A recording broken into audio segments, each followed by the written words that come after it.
BJP ও সিপিএমের যৌথ ষড়যন্ত্রে ২৬,০০০ শিক্ষক শিক্ষিকার চাকরি যাওয়ার প্রতিবাদে এদিন ১১ এপ্রিল শুক্রবার বিকেল নাগাদ ধিক্কার মিছিল অনুষ্ঠিত হল মুরারই ১ নম্বর ব্লক যুব তৃণমূল কংগ্রেসের পক্ষ থেকে।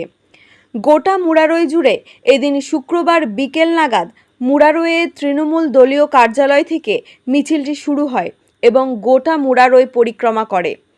মিছিলে পা মেলান মুরারই ১ নম্বর ব্লক তৃণমূল কংগ্রেসের সভাপতি বিনয় কুমার ঘোষ, বীরভূম জেলা যুব তৃণমূল কংগ্রেসের সহ সভাপতি মাসুকুল ইসলাম শিবলী সহ মুরারই ১ নম্বর ব্লক যুব তৃণমূল কংগ্রেসের নেতৃত্বরা।